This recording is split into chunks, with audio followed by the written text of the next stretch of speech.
High, আমি ইথিকা। ইথি story বুকের আরেকটা পাতায় তোমাদের সবাইকে মিষ্টি আমন্ত্রণ। বেশ অনেক কদিন আমার কোনো ব্লগই করা হয়নি, তো অনেক দিন পর তোমাদের সাথে আবার একটা ব্লগ শেয়ার করছি। সেদিন ছিল আমার ফ্রেন্ড শ্বেতার বার্থডে, তো প্রথমেই আমরা মঞ্জিনিস থেকে ওর পছন্দ মতো একটা কেক নিয়ে নিলাম। আর তারপর আমি, শ্বেতা আর আন্টি আমরা তিনজন মিলে একটা রেস্টুরেন্টে চলে এসেছিলাম। এটা আমাদের বাড়ির কাছের একটা রেস্টুরেন্ট। আমরা যে কোনো অনুষ্ঠানে এখানেই যাই। ছোট করে বার্থডে সেলিব্রেট করা বা ট্রিট দেওয়ার জন্য এটাই আমাদের কাছে বেস্ট জায়গা। আর এই এলিগ্যান্ট হোয়াইট ফরেস্ট কেকটাই আমরা নিয়েছিলাম।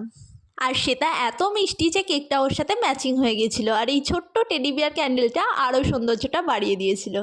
আর তারপর তো আমি ওকে বলি আজকে তোর দিন, যত খুশি ভিডিও ফটো তুলে নেওয়া। Birthday to you, happy birthday to you, happy birthday to dear শেত, হ্যাপি বার্থডে টু ইউ।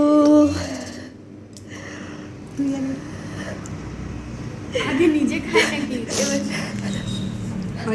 আর তারপর তো অনেক হ্যাপি হয়ে কেকটা কেটে নিল। আর কেক কাটার পর কাকিমা আমাকে খাইয়ে দিল, ও খাইয়ে দিল, আর আমরা ওকে খাইয়ে দিলাম। আর এরপর আসলে সব থেকে বেস্ট পার্ট, গিফট আনবক্সিংয়ের পার্ট। তো আমি ওর জন্য পছন্দ করে দুটো গিফট নিয়ে এসেছিলাম। আমার মনে হয়েছিল দুটোই ওর খুব পছন্দ হবে আর কাজেও লাগবে। আর তারপর তো টেবিলে চলে আসলো সব ইয়াম্মি ইয়াম্মি খাবার। আমরা খেতে থাকি, ততক্ষণ তোমরা আমার চ্যানেলটা সাবস্ক্রাইব করে দিও। বাই।